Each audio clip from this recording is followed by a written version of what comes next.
al libro de Santiago, capítulo 5, versículo 26, para que tengamos la lectura del texto principal, que por cierto es el texto que acompaña a la temática del mes, Santiago 5:16, de donde se ha desprendido este mensaje que he titulado La eficacia en la oración. Y lea conmigo, dice Santiago 5:16, la parte B del versículo dice: la oración eficaz del justo puede mucho. Permítame orar de nuevo. Padre, gracias. Tú estás en este lugar, oh Dios. Gracias por tu palabra, oh Dios. Permite, oh Dios, que en esta mañana, oh Dios, esta reflexión, Señor, esta enseñanza, oh Dios, pueda bendecir la vida de todo el que la escucha, oh Dios. Te ruego, Dios, que mis limitaciones personales, oh Dios, que mis carencias personales no sean un obstáculo para que tu verdad llegue, oh Dios, a las almas en esta mañana y genere los cambios que tú, Dios, deseas, Señor, causar en las vidas. Que esta palabra pueda traer aliento al que está cansado, que pueda traer dirección al que se encuentra y se siente perdido, que pueda traer nuevas fuerzas, Dios, al que está abatido, que pueda, oh Dios, exhortar, Dios, al que está desviado, que pueda restaurar al quebrantado, sanar al enfermo, libertar al cautivo, Dios, y todo para la gloria de tu nombre, oh Dios. Oramos para que tú hoy recibas gloria y para que seas tú hablando, Dios, tu mensaje a través de este humilde, Dios, instrumento tuyo. Gracias te damos en el nombre de Jesús. Amén y amén. Le doy gracias a Dios. Estoy con los nervios nerviosos, pero estoy muy contento. La gloria sea para nuestro Dios. Mi primera vez un domingo predicando la palabra del Señor. Y no puedo sino darle gracias a Dios, por supuesto, a nuestro pastor Ender, nuestro pastor principal, por la confianza, la oportunidad, pero sobre todo el agradecimiento a Dios, porque en momentos como estos tú puedes mirar hacia atrás, 23, 24 años atrás, cuando llegué a esta iglesia quebrantado, partido, roto, como muchos de los que estamos en esta sala. Y Dios no solamente me restauró, me bendijo, sino que me dio un propósito para mi vida y hoy me permite servirle. Y esto no tiene ningún tipo de posición privilegiada. El privilegio que tenemos es el poder servir a Dios, el poder servirles a ustedes, el poder ser de utilidad para que la vida de otros sean sanados, así como otros fueron instrumentos para que mi vida fuera sanada en el momento en que se requirió. Así que la gloria será siempre para Dios. Apláudale a Él, por favor. Gracias, Señor. Vamos a estar hablando acerca de la oración. Mire, el tema de la oración es un tema muy importante, muy importante. Le doy gracias a Dios por poner este tema, esta temática en el corazón de nuestro pastor principal. Yo creo que es algo de lo que tenemos que hablar y no se hace nunca repetitivo. Yo creo que no es nunca suficiente el tiempo para ser exhaustivos en el tema, pero es necesario. ¿Cuántos saben que estamos viviendo los últimos tiempos? Mira, la gente no se imagina lo inminente que está la segunda venida del Señor. Cada vez estamos más cerca de ese gran acontecimiento. Por ejemplo, yo puedo comentarle que hace tal vez un mes, mi hijo, y he sabido de dos personas más que han recibido también, recibieron un mensaje en su teléfono desde un número norteamericano para invitarles a pertenecer a los Illuminati. Y si usted no sabe lo que son los Illuminati, en las redes va a encontrar información. Pero grosso modo le voy a decir que es una organización a través de la cual va a trabajar el anticristo. Esta organización es el brazo ejecutor del plan del diablo y también la mente, creadora o pensadora de la estrategia o de las estrategias. Y bueno, solamente le pedían que negara a Jesús y a la fe, y que aceptara ofreciéndole fama, riqueza, poder, riqueza, no sé cuántos miles de dólares mensuales. Para una persona que no conozca la realidad de lo que dice la Escritura, que no tenga una comunión con Dios y está enfrentando una necesidad, puede caer fácilmente en esta tentación. Por eso la oración es tan importante en la vida del cristiano, nos mantiene conectados con Dios, que es la fuente de toda bendición, de toda dirección. Recuerde usted que la oración no es un monólogo. La oración es una conversación donde usted habla, pero también tiene que escuchar a Dios hablar. Y de esa manera usted en la oración, en el tiempo de intimidad, encuentra todo lo que oramos: aliento, consuelo, pero también encuentra dirección. Es necesario que permanezcamos unidos a la fuente de nuestra vida, que es nuestro buen Dios, a través de la oración y por supuesto de la lectura de la palabra. Es muy importante por eso, porque nos mantiene conectados. Pero la segunda razón por la que es importante es porque este tema ha sido un tema muy tergiversado por la iglesia moderna. El tema de la oración, sobre todo si usted ve desde la televisión, desde muchos púlpitos, totalmente distorsionado el tema, la forma como se ora, obviamente por las creencias o por la doctrina que de base estas personas tienen. Obviamente se ha distorsionado muchísimo y podemos ver oraciones, por ejemplo, como la que vimos en un momento en una salmista muy reconocida, una cantante cristiana muy reconocida, cuando le decía a Dios: no aceptamos un no por respuesta. Ella estaba orando por sanidad sobre Julio Melgar. ¿Cuántos recuerdan a Julio Melgar? Murió de cáncer. Y ella en esa oración atrevida que proclamaba, que ella declaraba una sanidad, le decía a Dios que ella no aceptaba un no por respuesta. Imagínate tú. Cuánta altivez, cuánta soberbia, cuánta falta de respeto a nuestro Dios. Y tenemos entonces otras tendencias, como por ejemplo la doctrina de la superfe, de la confesión positiva. Confiésalo y créalo, porque tergiversan y sacan de contexto muchos textos bíblicos para hacer creer al hombre que el hombre es una especie de semidios, cuando nuestro Dios, el Dios que yo conozco, el Dios de esta Biblia, el Dios de Filadelfia, es un Dios soberano, es un Dios todopoderoso, omnisciente, omnipresente, y usted y yo no podemos compararnos jamás ni nunca con Él. La gloria sea para Dios. Por eso es muy importante.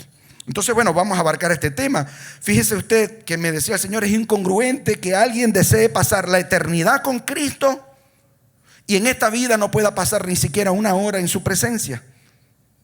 Tal como el Señor le dijo a sus discípulos en el huerto de Getsemaní, cuando les pidió que velaran y luego les dijo: no pudieron ni siquiera estar una hora conmigo. Y nos pasa, cuando vamos a orar, llega el sueño, llegan las ideas, vienen las interrupciones. Y cuando nos ponemos a ver, nos distraemos y nos desconectamos de la presencia de Dios. Si usted quiere pasar la eternidad con Cristo, podemos comenzar a vivir la eternidad desde ahora. De hecho, estamos viviendo la eternidad con Él. Y desde este tiempo, aparte de forma consciente el tiempo para su oración. Usted no puede esperar que le sobre tiempo para orar. Usted tiene que programar ese tiempo. Usted tiene que ser, consciente. Usted tiene que ser intencional. Usted debe apartar un tiempo para estar en la presencia de Dios. Y no se deje engañar. Si hoy usted lo que puede son 10, 15 minutos, bueno, comience con esos 15 minutos. Pero ejercítese, discipline su cuerpo para que el día de mañana, de pasado, ya no sean 15, sean 20, sean media hora, y usted puede estar mayor cantidad de tiempo en la presencia de Dios. Va a ser de gran bendición. Amén. Fíjese usted que el tema de la oración está íntimamente ligado a la vida y a los hábitos del que ora. Vale decir, la forma como nosotros nos conducimos, como nosotros vivimos, nuestros valores, nuestros hábitos, nuestras costumbres inciden directamente en la eficacia de la oración. El texto principal que acabamos de leer dice que la oración eficaz del justo puede mucho. Y resaltemos esas dos palabras, eficaz y justo. Y vamos a estar hablando primero de la oración eficaz. Si la Biblia dice que la oración eficaz y hace una distinción, significa que entonces también hay una oración que es ineficaz, ¿correcto? Pero vamos a ver entonces cómo es una oración eficaz. Y para ello quisiera que viéramos primero un modelo para este tipo de oración en nuestro Señor Jesucristo, que es nuestro modelo perfecto, y observemos la oración, que en este caso yo tomé la oración del Getsemaní, porque creo que en este momento de oración hay varios elementos que podemos resaltar, que nos pueden enseñar acerca de cuál debe ser la forma correcta, la actitud, la motivación correcta a la hora de acercarnos a nuestro Padre Celestial, siendo que nuestro Padre es todo lo que ya hemos dicho que es soberano, que es un Dios fuerte, temible, amén, etcétera, etcétera. Entonces dice aquí en Mateo 26:39, si puede ir conmigo, Mateo 26:39, el Señor está en el huerto de Getsemaní, ya le había dicho a sus discípulos que permanecieran en un lugar, que velaran a sus íntimos, luego Él se apartó un poco, dice la lectura, yendo un poco adelante, se postró sobre su rostro, orando y diciendo: Padre mío, si es posible, pase de mí esta copa, pero no se haga como yo quiero, sino como tú. Y en esta oración usted puede extraer, si la observa con ojos críticos, con ojos de análisis, actitudes en nuestro Señor Jesucristo que nos dan una gran enseñanza. En primer lugar, usted puede ver cómo Él se dirige al Padre con respeto y con libertad al mismo tiempo. Y a mí esto me asombra porque Cristo es Dios, señores. Usted lo sabe, la Escritura lo enseña. Dice la Escritura que Él no tuvo el ser igual a Dios como cosa que aferrarse, sino que tomando forma de siervo se despojó voluntariamente de sus prerrogativas y tomando forma de siervo, repito, vino a servir, vino a obedecer a Dios muriendo en una cruz. La gloria sea para nuestro Dios. Él es Dios y sin embargo, aunque es Dios, aquí como hombre, aquí Él muestra una actitud de reverencia, de respeto y de sujeción a la autoridad del Padre. Y esto es grandioso, porque si esto lo hace Él mismo siendo Dios, ¿quiénes somos nosotros para no dirigirnos al Padre de la misma manera? Fíjese, Él dice, Padre mío. Aquí, mire, yo veo con estupor a veces algunos comentarios de gente que dicen, no, yo hablo con mucha confianza con el Señor. Yo le digo, Chuchito, tal cosa y tal cual. Y yo no estoy de acuerdo con eso, con el respeto del que lo haga. Yo creo que nuestro Dios es un Dios que merece respeto, al cual hay que dirigirse con reverencia. La gloria sea para Él. Es un Dios serio, un Dios cercano. Claro que sí, Él nos da confianza, pero una cosa es la confianza y otra cosa es el abuso de la confianza.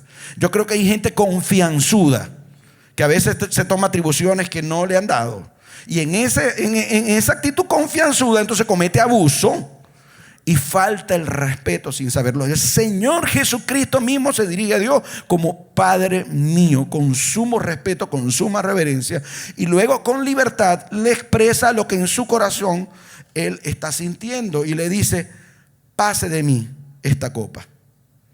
Él expresó con libertad. Usted y yo podemos ir al Padre, obviamente, y expresar nuestro deseo, nuestro anhelo, pero siempre teniendo esa actitud que Él tuvo en el segundo aspecto que quiero resaltar, que fue la humildad. Porque el Señor Jesucristo aquí le dijo, si es posible. Aquí no vemos al Señor dando órdenes. Aquí no vemos a Cristo decretando ni declarando, ahora se va esta copa, ahora pase de mí, como muchos oran. Aquí vemos a Cristo mostrando una sujeción, una actitud de humildad delante del Padre, diciendo, si es posible, Señor, pase de mí esta copa. El tercer aspecto que podemos ver es confianza en la sabiduría y en la voluntad del Padre. Porque luego le dice, no se haga como yo quiero, sino como tú. De esta manera, entonces, vemos que el Señor prefiere sujetarse a la voluntad del Padre, confiando plenamente y sabiendo que lo que Dios quiere, que lo que Dios diga es lo mejor para nuestras vidas. Usted puede acercarse con toda confianza y pedirle al Padre lo que en su corazón desea, pero usted y yo no podemos desligarnos de saber que Él es omnisciente, que Él quiere lo mejor para su vida. Dice la palabra, yo tengo planes de bien y no de mal, para daros el fines que esperáis. Pero también dice, mis planes son más altos que los tuyos, mis pensamientos mucho más que los tuyos. Él es sabio y Él sabe y aparte es soberano. Entonces usted y yo debemos aprender a confiar en esa sabiduría y decirle, Señor, yo deseo esto, pero no se haga mi voluntad, sino que se haga la tuya. Y esto tiene que ver con todo, inclusive en actitudes o en ocasiones, momentos donde pareciera que la lógica indica que lo que estamos pidiendo es la mejor salida, pero no lo sabemos porque nosotros tenemos una visión limitada que llega hasta el hoy, hasta unos días más, pero Dios puede ver la eternidad. A su nombre sea la gloria. El cuarto aspecto que vemos aquí es obviamente la obediencia. Y esto, por supuesto, se evidencia en los versículos posteriores, donde el Señor Jesucristo, luego de que le pidió al Padre, fue fortalecido por Dios. Y Él se levanta inmediatamente y no fue a esconderse, ni salió huyendo, sino que llegaron los soldados y Él salió al encuentro de los soldados. Les preguntó, ¿a quiénes buscáis? A Jesús Nazaret, soy yo. Inclusive se puso, exactamente, yo soy. Inclusive se puso entre los soldados y los suyos, como protegiéndolos. Inmediatamente, como cordero que iba al matadero, se deja guiar, se deja dirigir y obedece, y gloria a Dios por la obediencia de nuestro Señor. Fíjese, la gloria sea para nuestro Dios. Joyce Meyer, en un libro que escribió que se llama Cómo escuchar la voz de Dios, decía que mucha gente le cuesta escuchar la voz de Dios porque primero no está dispuesto a obedecer. Y usted sabe que Dios va revelando el plan poco a poco. Casi nunca Dios suelta el plan completo, sino que te va dando el paso. A medida que tú vas obedeciendo, entonces Dios te va dando dirección con el siguiente paso. Y ella dice allí que hay mucha gente que no está dispuesta a obedecer. Es más, ella dice sarcásticamente que hay gente que tiene el don de la escucha selectiva. O sea, selecciona lo que quiere oír, lo que le conviene, lo que le gusta. Y obviamente una obediencia parcial a media es desobediencia, hermano. Eso no es obediencia, no honra a Dios, y por eso le cuesta tanto escuchar a Dios. Tenemos gente, por ejemplo, hay un par de chistes aquí. Un hombre que iba llegando al Sambil y está todo el estacionamiento repleto, y él comienza a orar: Dios mío, si vos me conseguís un puesto de estacionamiento. Ya se está riendo. Si vos me conseguís un puesto de estacionamiento, yo te prometo que yo voy todos los domingos a la iglesia, me congrego sin falta, yo voy a 10. Y en eso va saliendo una señora de un puesto y viene: campeón, déjalo así que ya conseguí un puesto. Realmente, ¿qué le estaba motivando a él a hacer esa petición? ¿Estaba siendo sincero en su oración, en su petición, o estaba buscando solamente el beneficio que lo da? Dios conoce tu corazón, sabe lo que piensas, lo que sientes. También está la historia del otro hombre que iba en un autobús y estaba pidiéndole a Dios que le diera una esposa, y del lado derecho se le sienta una mujer bellísima, bellísima, una top model, y del lado izquierdo se le sienta una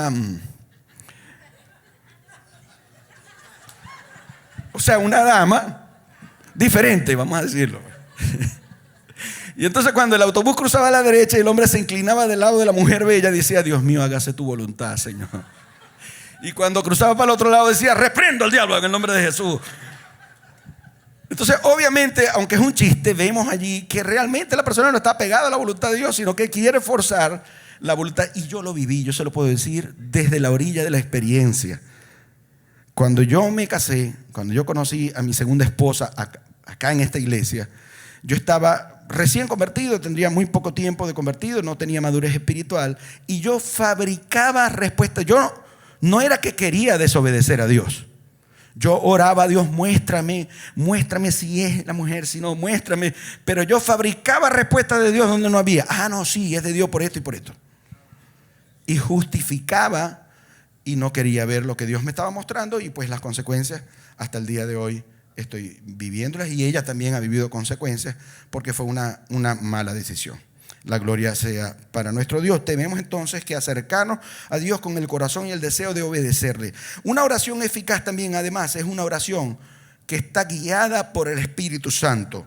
Esto no la tienes allí en la lámina, Jesús. Dice Romanos 8, del 26 al 27.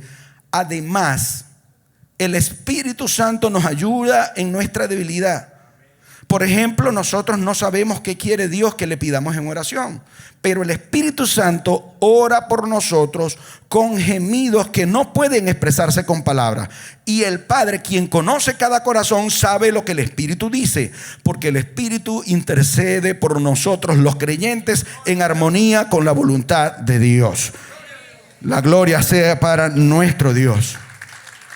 De manera que usted y yo tenemos que vivir en comunión con el Espíritu Santo, con Dios. Y el Espíritu Santo, cuando estamos en comunión, por eso es que es tan importante la actitud, la forma de vida, porque con su vida y la mía, con las actitudes equivocadas, contristamos al Espíritu, lo apagamos si somos creyentes. Y obviamente no hay una comunicación efectiva. Usted tiene que vivir en comunión para que este Espíritu Santo pueda guiarlo en todo y pueda ser el que gima al Padre. En segundo lugar, tenemos entonces el modelo de lo que es una oración ineficaz. Vamos a hablar un poquito acerca de la oración ineficaz. Si la oración eficaz es una donde la vida y la conducta del individuo que ora honra a Dios, entonces, por asociación inversa, una oración ineficaz tiene detrás actitudes o motivaciones erradas que no honran a Dios. Y vamos a ver algunas de esas actitudes o de esas motivaciones equivocadas a la hora de acercarse al Padre que hacen que nuestra oración pierda eficacia. Usted sabe que la palabra eficaz quiere decir que cumple con el propósito para el que fue enviado. Algo que es eficaz significa que funciona, que logre el objetivo que se le planteó. Entonces, cuando este tipo de motivaciones o actitudes permean en nuestra vida, restan eficacia a la oración, así como las correctas le dan eficacia. La gloria sea para nuestro Dios. Primero, egoísmo y vanidad. Dice Santiago 4:3: pedís y no recibís porque pedís mal, para gastar en vuestros deleites. Fíjese que este tipo de oraciones buscan solamente el bienestar personal, egoísta del que ora, no piensa en otros, mucho menos piensa en lo que Dios quiere, cuál es la voluntad de Dios. Generalmente este tipo de oraciones están netamente enfocadas en cosas terrenales, en cosas materiales, en cosas pasajeras. Y no es que usted y yo no podamos anhelar cosas terrenales. Claro que podemos pedírselo al Padre, pero no puede ser el enfoque de nuestra vida. La Biblia dice que nosotros tenemos que estar enfocados en lo eterno, en las cosas de arriba. Las cosas de abajo más bien son añadiduras. Y dice la palabra que la bendición de Dios, la misericordia, que sus bendiciones te persigan a donde quiera que tú caminas, cuando tú vives una vida que honra a Dios, que obedece a Dios, que le busca a Él como lo primero, entonces todo lo demás es añadido. La gloria sea para Dios. Podemos pedirle al Padre las cosas que necesitamos. Yo, por ejemplo, tenía, fíjense ustedes, tiempo pidiéndole a Dios una computadora.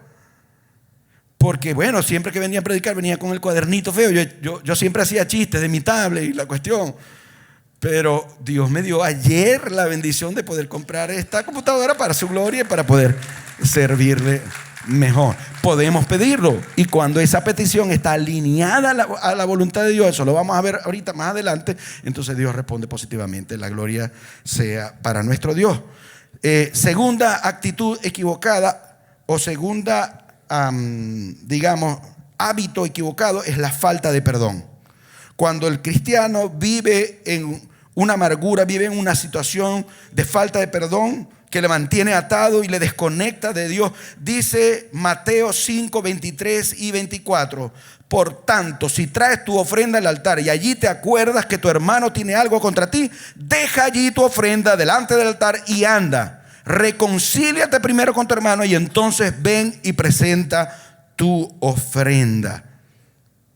Recuerde usted que uno de los deseos principales del Señor es que los creyentes seamos uno, así como Él y el Padre son uno. Él lo dijo: de esta manera el mundo creerá que tú me enviaste. O sea, vamos a evidenciar que somos hijos de Dios por la unión, por el amor que hay entre nosotros. Y el amor no es estar abrazados todo el tiempo dándonos besitos.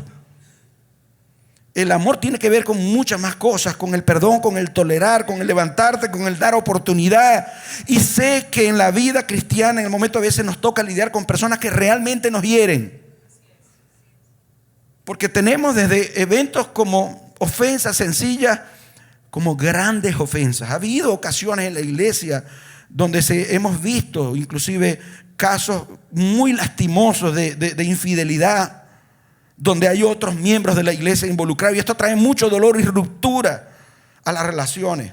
Pero déjeme decirle una cosa: el perdón primero no significa que usted tenga que ser amigo íntimo de la persona a la que está perdonando, porque ciertamente hay casos donde usted debe poner distancia, donde lo mejor, lo más sano es mantener una prudente distancia, pero tiene que estar las cuentas saldadas con Dios. Mire, si usted y yo fuimos perdonados de nuestros pecados, ¿quiénes somos nosotros para no perdonar las ofensas a nuestros hermanos? Ninguna ofensa, por grande que sea, se puede comparar jamás con los pecados pasados, presentes y futuros que nos separan de la presencia de Dios. Y fuimos perdonados. Si usted quiere parecerse a Dios, usted tiene que perdonar, porque si no, lamentablemente, esto va a hacer que su oración sea ineficaz, aparte que le va a traer mucho dolor. El perdón no se otorga porque la otra persona lo merezca, porque nosotros no merecíamos el perdón. El perdón se otorga primero porque usted quiere honrar a Dios y usted quiere dar la misericordia que ha recibido, y segundo, porque usted se merece vivir en libertad, vivir libre de toda amargura, porque el perdón beneficia más al que lo otorga que a aquel que lo recibe. Y hay gente que es sinvergüenza, hermano, que hace las cosas y de verdad que no le da ni cosquilla, mientras que el ofendido vive con dolor, con amargura. Y cuando usted perdona, usted se liberta. La gloria sea para Dios. Apláudale, por favor. Así que perdone. Si usted tiene alguna cuenta, hable con esa persona, busque la manera de pasar la página y de vivir en paz con el Señor y con sus hermanos. Tercera actitud es la rebeldía. Cuando sabiendo lo que dice la palabra, lo que me manda la palabra de hacer, yo hago oídos sordos e ignoro lo que me está diciendo. Por ejemplo, Proverbios 28:9 dice: el que aparta su oído para no oír la ley, su oración también es abominable. Fíjese lo delicado que dice la palabra. Y la palabra abominable significa que Dios la vomita de su presencia, no la tolera, no la soporta, le da mal olor. Por eso es necesario que nosotros estemos atentos al mandato de la palabra con el deseo de obedecerla. Y si Dios te está mandando a hacer algo que de primer momento no te agrada, no te gusta. Mira, estoy recordando para ilustrar esto un poco, el caso de dos hermanos. Esto tiene que ver con la falta de perdón también, de alguna manera, ¿no? Pero abarca otros aspectos. Dos hermanos que vivían en el campo y las dos casas estaban separadas por un río. Y bueno, se amaban, pero en un momento tienen un problema grandísimo, una discusión fortísima. Y en medio de la discusión, el hermano le grita al otro que iba a construir un muro, que no quería verle más nunca en su vida, que no quería ver su cara. Y contrata a un carpintero para que construya un muro, le paga y le dice: yo voy a hacer una diligencia, tengo que ir al pueblo, cuando venga me espera por favor para terminar de saldar la cuenta, qué sé yo, para evaluar el trabajo. Se va el hombre. Cuando regresa, el carpintero había construido un puente. Y el hombre, furioso: pero yo le mandé a construir un muro, ¿por qué usted construyó este puente? Cuando estaba en el puente conversando con el carpintero, su hermano venía de lejos, corriendo, llorando, y lo abraza y le dice: gracias, hermano, porque en lugar de construir ese muro que nos separara más, tuviste la nobleza de construir un puente para volver a reconciliarte, para unirnos de nuevo. Entonces, cuando usted obedece a Dios, hace lo que la palabra de Dios le está diciendo, la bendición es mucho mayor que lo que usted piensa. A su nombre sea la gloria. Cuarta razón o actitud equivocada que trae estorbo, que hace ineficaz la oración, es el maltrato conyugal. Primera de Pedro 3:7 dice: vosotros maridos, igualmente vivid con ella sabiamente, dando honor a la mujer como a vaso más frágil y como a coherederos de la gracia de la vida, para que vuestras oraciones no tengan estorbo. Fíjese lo importante que es esto. Y esto se cumple en ambos sentidos, obviamente, tanto del hombre hacia la mujer como la mujer hacia el hombre. Y además, pues, de la violencia que es muy evidente, como son, por ejemplo, los gritos, los maltratos, las descalificaciones, y en fin, hay otras formas de violencia que no son tan evidentes, pero que igualito violentan este principio. Por ejemplo, aquella persona que sencillamente ignora a su cónyuge, aquella persona que le quita el habla, que la desatiende, que pierde el interés en ella, que no le da su lugar de honor, de respeto en medio de una situación, que se burla. Son formas también de maltrato psicológico, son formas también de violencia, y esto no agrada a Dios, y esto hace que tu oración y la mía pierda eficacia, que pierda eficacia, precisamente. La gloria sea para Dios. El siguiente aspecto que vemos también es el desprecio a tu hermano. Primera de Juan 4:20 dice: si alguno dice que yo amo a Dios y aborrece a su hermano, es mentiroso.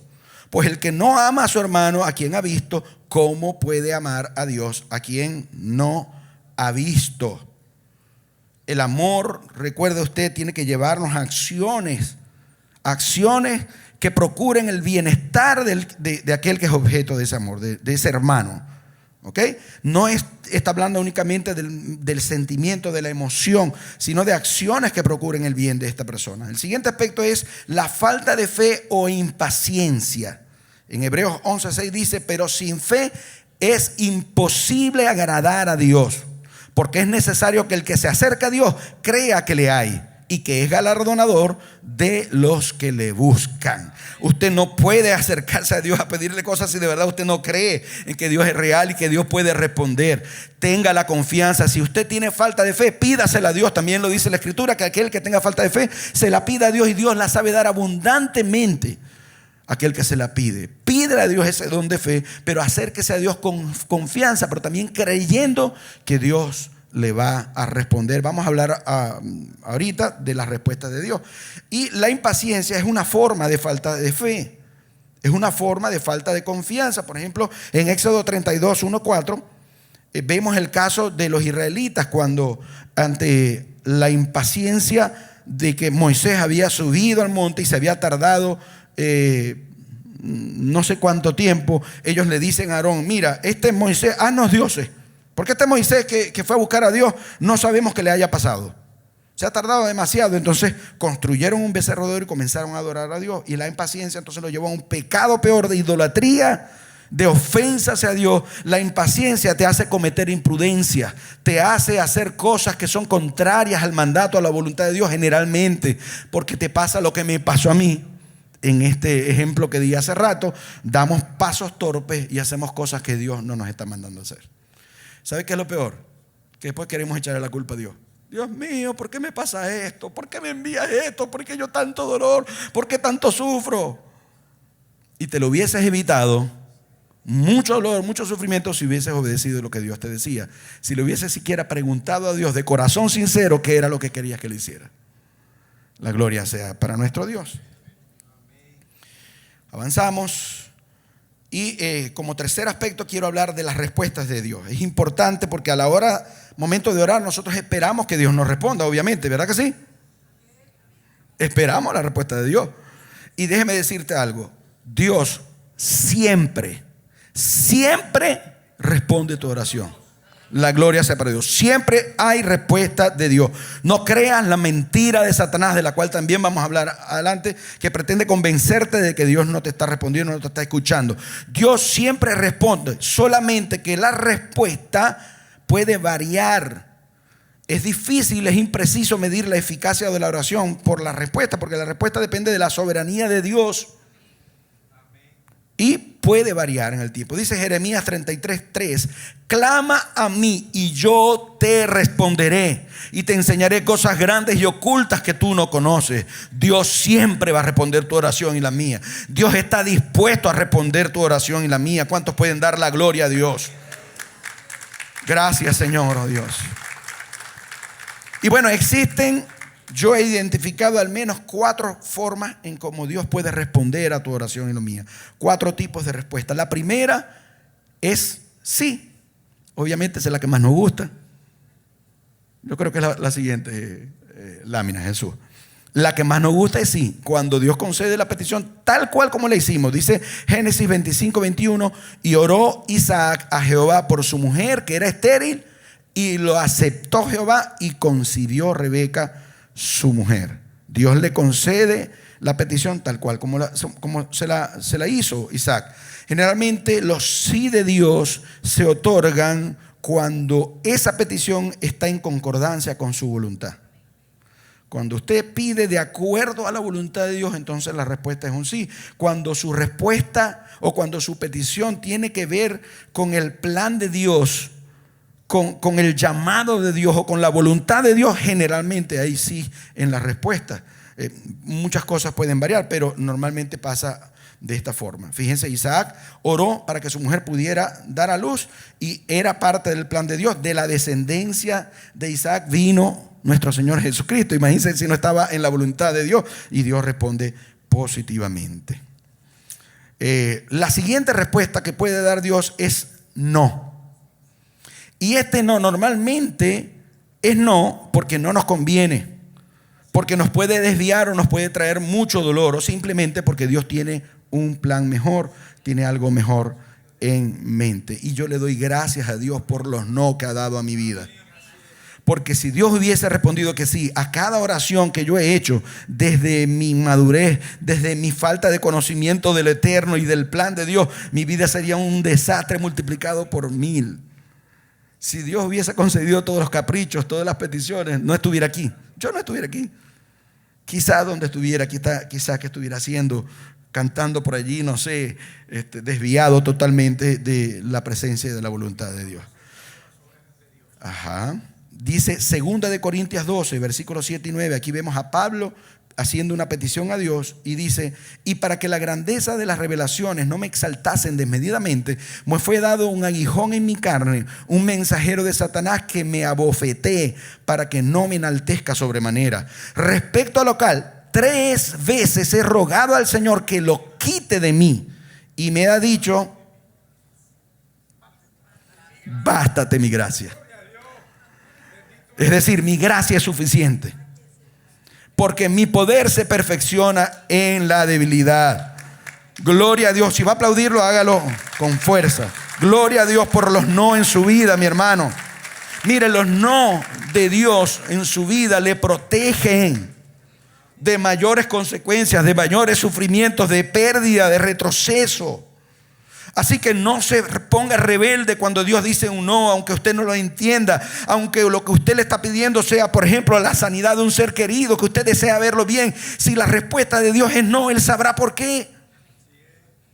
Hay un plan superior por encima que es de bendición para nuestras vidas. Gloria a nuestro Señor. La tercera respuesta, el tercer tipo de respuesta que yo identifiqué es una de las más difíciles, y es el silencio de Dios.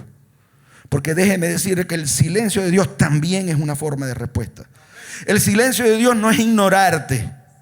El silencio de Dios tiene fines terapéuticos, desarrolla paciencia, confianza, dependencia, y nos enseña a que tenemos que dejar de ser niños malcriados. Cuando el niño pequeño y se empeña y fatalea y forma berrinche: yo quiero esto, dámelo, dámelo, dámelo, dámelo. Y nosotros no nos damos cuenta, pero a veces tenemos esa actitud delante de Dios y creemos que Dios tiene que hacer lo que a nosotros se nos antoja o viene en mente. Y Él es, como lo decíamos hace rato, más sabio. Él es todopoderoso, pero también es omnisciente. Él sabe que te conviene. Y este silencio de Dios crea o genera en nosotros estas capacidades. Dice el Salmo 22, versículos 1 y 2, el salmista David, que no sabía aquí en este momento que estaba escribiendo un salmo profético, mesiánico, estas mismas palabras las diría el Señor en la cruz del Calvario, pero cuando David las dice, las escribe, las estaba experimentando, las estaba viviendo, se sentía así. Y dice el Salmo 22 en sus dos versículos primero, dice: Dios mío, ¿por qué me has desamparado? ¿Por qué estás tan lejos de mi salvación y de las palabras de mi clamor? Dios mío, clamo de día y no responde, y de noche y no hay para mí reposo. ¿Cuántos pueden dar la gloria a Dios? Aquí hubo un silencio, y esto nos ocurre a lo largo de nuestra vida, en muchas temporadas. Como lo decía, es necesario también el silencio de Dios para nuestras vidas. Fíjense ustedes que yo recuerdo el testimonio del pastor Jorge Isea, todos lo conocemos. Un amigo de la casa, ha venido a predicar en muchas ocasiones. Recuerden ustedes que cuando él era niño, él sufrió quemaduras en un porcentaje importante de su cuerpo.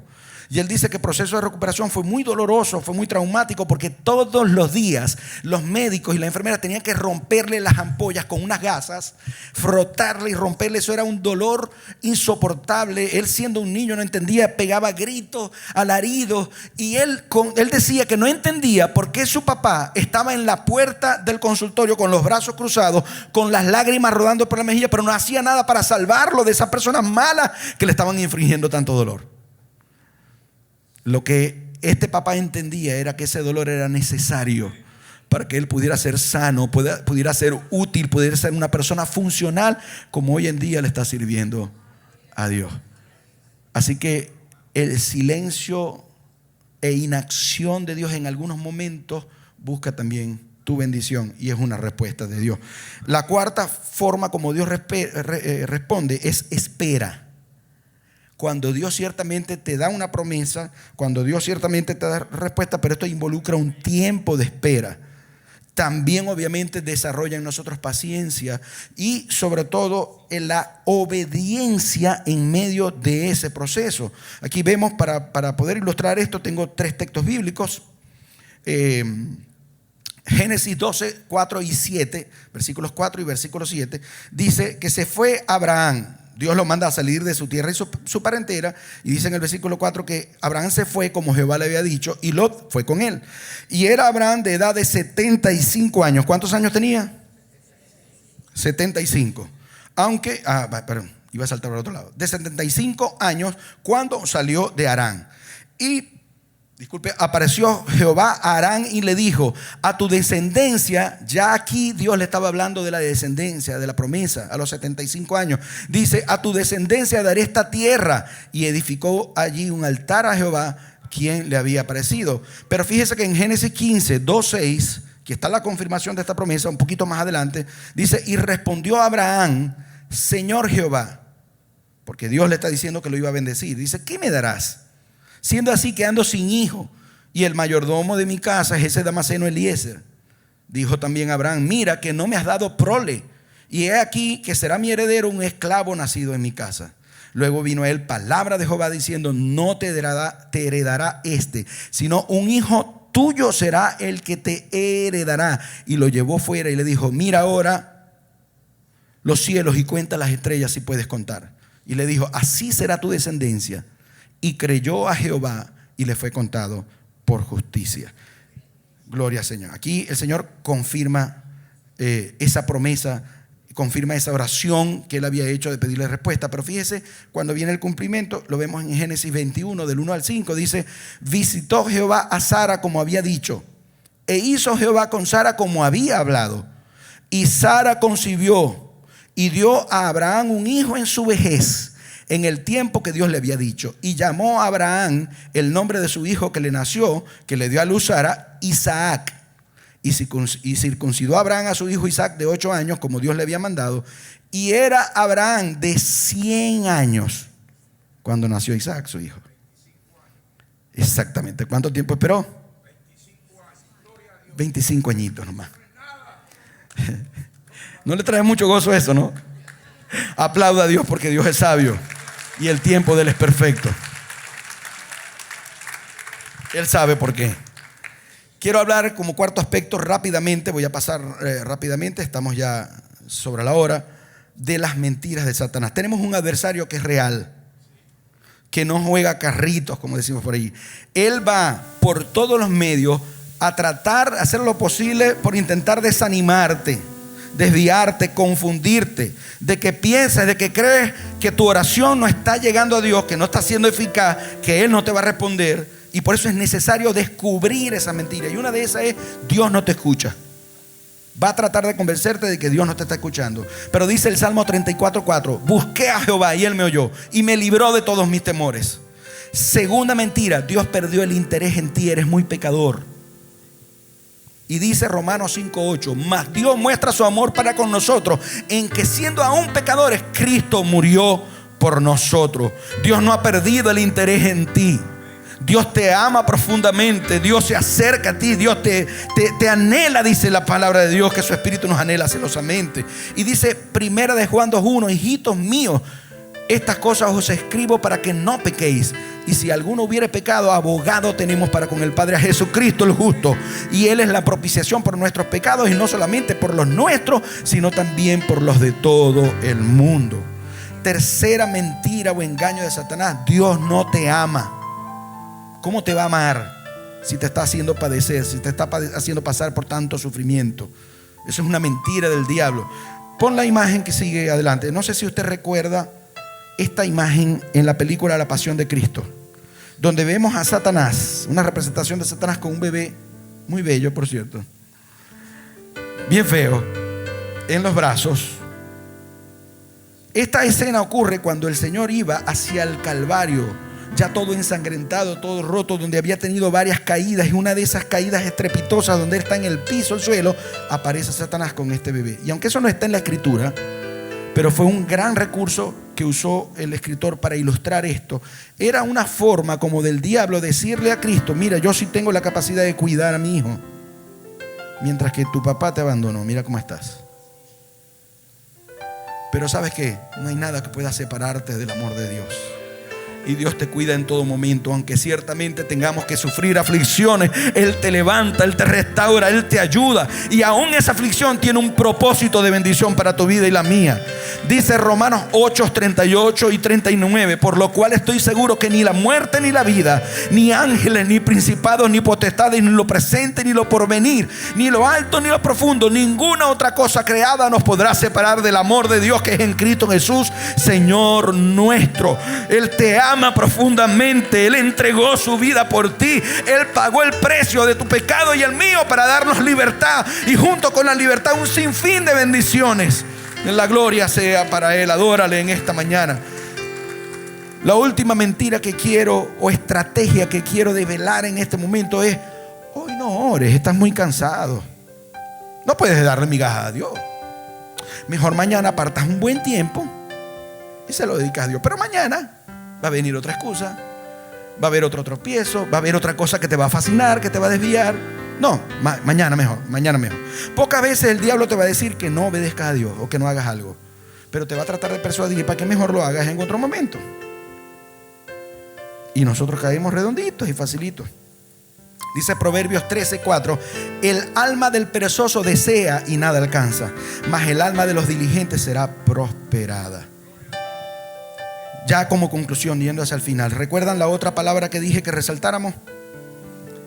Resaltamos eficaz y justo. ¿Qué es un justo?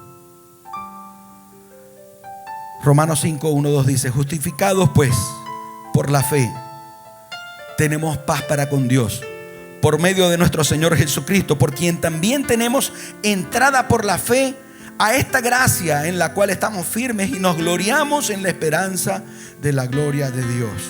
Amados, la justificación es un acto legal a través del cual, mediante el cual se declara inocente o justo a un culpable por la justicia de otro.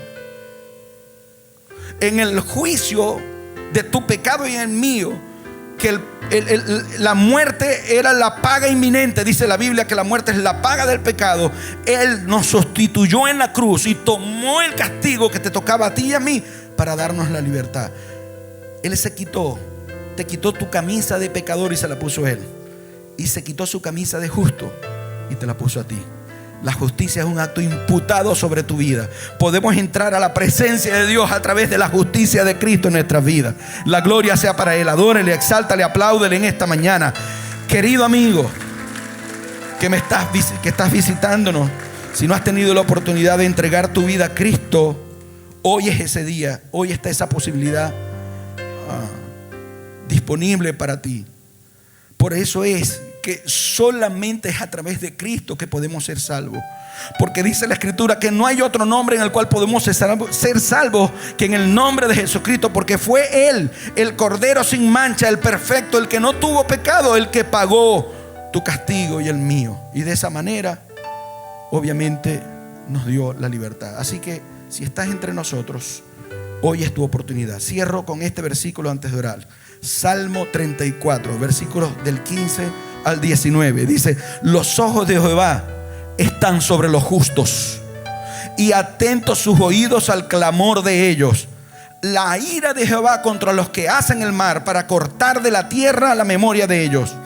Claman los justos y Jehová oye y los libra de todas sus angustias. Cercano está Jehová a los quebrantados de corazón y salva a los contritos de espíritu. Muchas son las aflicciones del justo, pero de todas ellas le librará Jehová. ¿Cuántos pueden dar la gloria al Señor? A su nombre sea la gloria.